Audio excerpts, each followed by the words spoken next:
Assalamualaikum warahmatullahi wabarakatuh. Perkenalkan, nama saya Ayu Fauzia Sundari. Saya mahasiswa PPG Pendidikan Geografi dalam jabatan tahun 2020 Universitas Negeri Yogyakarta.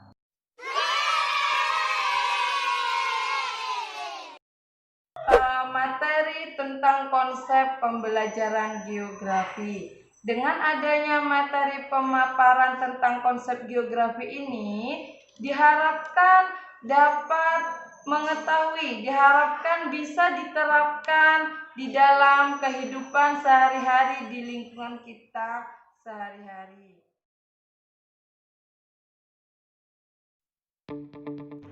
Pada kesempatan kali ini, saya akan memaparkan tentang konsep-konsep dasar geografi. Sebelum kita masuk ke konsep-konsep dasar geografi, kita lihat itu apa geografi. Istilah geografi berasal dari bahasa Yunani yang artinya bumi. Geo adalah bumi dan graphen adalah gambaran atau pencitraan. Sehingga secara harfiah, geografi menggambarkan atau mencitrakan tentang bumi.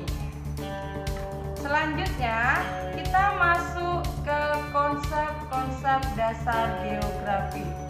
Konsep dasar geografi merupakan unsur-unsur terpenting dalam memahami fenomena atau kejadian. Konsep dasar geografi terbagi menjadi 10. Yang pertama itu ada konsep lokasi. Lokasi adalah posisi suatu objek atau posisi suatu wilayah dalam ruang.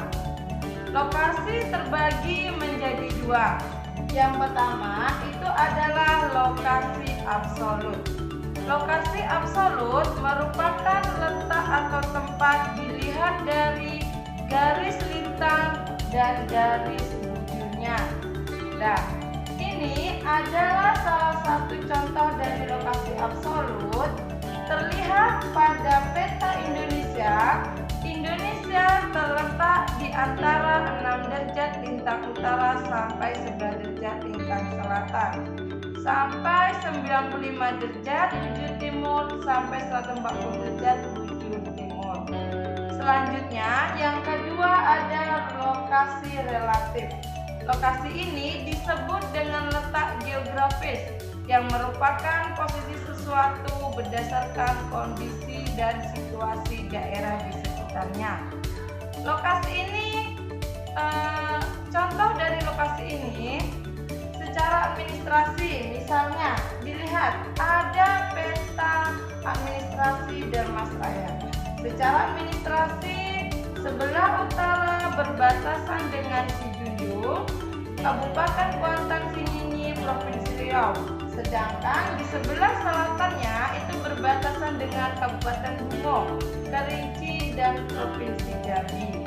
Di sebelah timurnya berbatasan dengan Bungo dan Tebo, Kabupaten Tebo, Provinsi Jambi. Sebelah baratnya berbatasan dengan Kabupaten Solok dan Kabupaten Solok Selatan, Provinsi Sumatera Barat. Selanjutnya yang kedua ada konsep jarak. Konsep jarak ini mengacu pada ruang yang terdapat di antara dua objek. Jarak terbagi menjadi 2. Yang pertama ada jarak absolut, menunjukkan jarak antara wilayah yang diukur menggunakan satuan panjang. Contohnya di sini ada Google Map yang memperlihatkan rute antara kantor wali dengan kantor wali Nagari Permainan dengan SMA 1 Kota Salak yang berjarak 1,2 km. Yang kedua ada jarak relatif. Jarak ini menunjukkan jarak antar wilayah yang mempertimbangkan rute, waktu, dan biaya.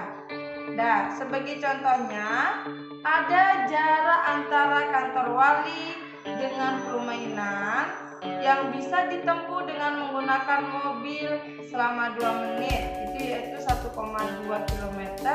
Dan apabila dengan menggunakan perjalanan ada 1,5 menit. Nah, ini contohnya, ini contoh Google Map-nya jika menggunakan jarak mobil. Selanjutnya, ini contoh jika menggunakan berjalan, itu. Selanjutnya ada konsep keterjangkauan, merupakan konsep yang berkaitan dengan kemudahan untuk menjangkau suatu objek. Contoh dari konsep keterjangkauan yaitu jalan menuju tempat korban bencana tanah longsor di ini ya, di mana di Kecamatan 9 Koto, Kabupaten Dharmasraya, Provinsi Sumatera Barat. Selanjutnya yang keempat ada pola. Pola ini berkaitan dengan susunan bentuk persebaran fenomena dalam ruang bumi. Contohnya ada pola aliran sungai Batanghari yang memiliki pola dendritik seperti yang terlihat pada gambar peta di samping ini. Selanjutnya konsep yang kelima ada morfologi. Morfologi merupakan perwujudan bentuk daratan muka bumi sebagai hasil pengangkatan atau penurunan wilayah seperti erosi, pengendapan atau sedimentasi. Contohnya di sini ada perbukitan Gunung Barisan.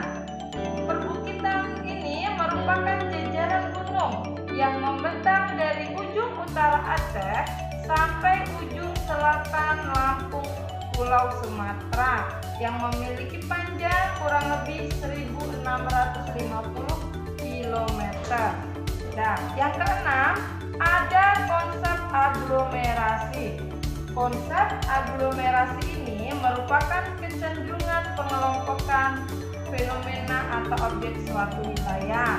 Contohnya ada pengelompokan sebuah kampung nelayan yang terdapat di Muaro Padang, Sumatera Barat.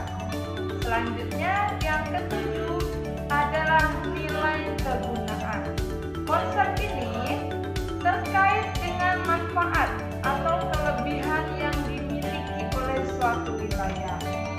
Nah, contohnya ada Pantai Ceroncok seperti yang ada di gambar.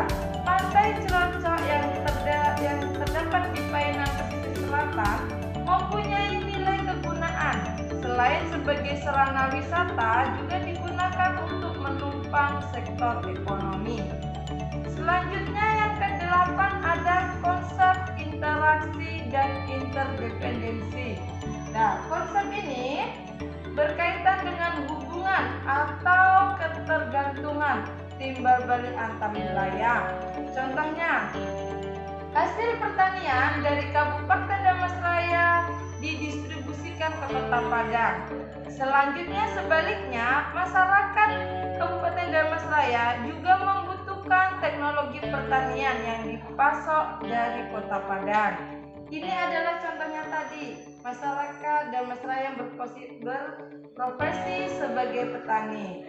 Selanjutnya, ini adalah contoh alat pertaniannya yang dibutuhkan oleh masyarakat Dharmasraya yang berada di Kota Padang.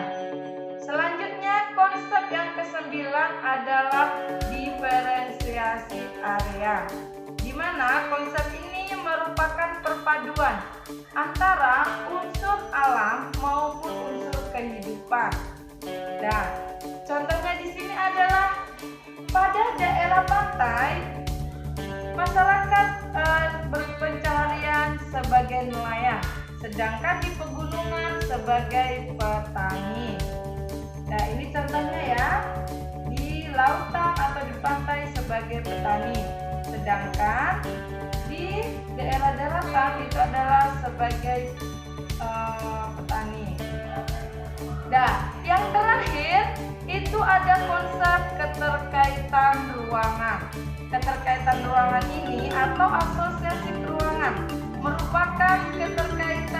persebaran fenomena yang satu dengan fenomena yang lain di suatu tempat atau di suatu ruang.